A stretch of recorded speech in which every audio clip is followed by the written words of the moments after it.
আবু হুরায়রা রাদিয়াল্লাহু আনহু হতে বর্ণিত, নবী করিম সাল্লাল্লাহু আলাইহি সাল্লাম বলেছেন, সালাসাতুন লা তারা আয়ুনুহুমুন নার, তিন শ্রেণীর চক্ষু জাহান্নামের আগুন দেখবে না। সুবহানাল্লাহ। তিন শ্রেণীর চক্ষু জাহান্নামের আগুন দেখবে না, তার মানে তিন শ্রেণীর ব্যক্তি জাহান্নামে যাবে না।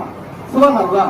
তো এরপরে আল্লাহ রাসূল বলছেন, নাম্বার 1, ওই চক্ষু, যে চক্ষু কি করে, আইনুন বাকাত মিন খাশিয়াতিল্লাহ, অর্থাৎ আল্লাহ রাসূল বলছেন যে চক্ষু আল্লাহর ভয়ে কাঁদে, এই চক্ষু জাহান্নামের আগুন দেখবে না। সুবহানাল্লাহ। নাম্বার 2, ওয়া আইনুন হারাসাত ফি সাবিলিল্লাহ, যে চক্ষু আল্লাহর রাস্তায় পাহারা দেয়। সুবহানাল্লাহ।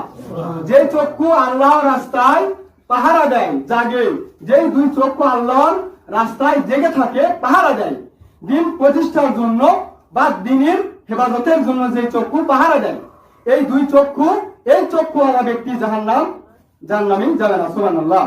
নাম্বার 3, ওয়া আইনুন গাদাত আন মাহারিমিল্লাহ, অর্থাৎ রাসূলুল্লাহ সাল্লাল্লাহু আলাইহি ওয়াসাল্লাম বলেছেন, এমন চক্ষু, যে চক্ষু বেগানা নারীকে দেখে, বেগানা মহিলাকে দেখে নিচু হয়। সুবহানাল্লাহ। যে দুই চক্ষু বেগানা নারীর দিকে যখনই দৃষ্টি পড়ে, সঙ্গে সঙ্গে দৃষ্টিকে ফিরে নেয়। অর্থাৎ এমন বেগানা নারীর ভিতরে এমন বেপর্দা পর্দাহীন নারী রয়েছে, যুবতী রয়েছে, মহিলা রয়েছে, তারা বেপর্দায় বের হয়, বা তাদের গায়ে পোশাক থাকে কিন্তু তারা উলঙ্গ, অর্থ উলঙ্গ, এই অবস্থায় তারা বের হয়। এই মহিলার দিকে, এই নারীর দিকে বা এই মেয়ের দিকে থেকে ওই যুবকী আল্লাহকে ভয় করার কারণে কি করে, তার দৃষ্টিকে ফিরে নেয়। এই চক্ষু আল্লাহ তাআলা রাসূল বলছেন জাহান্নামের আগুন দেখবে না। সুবহানাল্লাহ।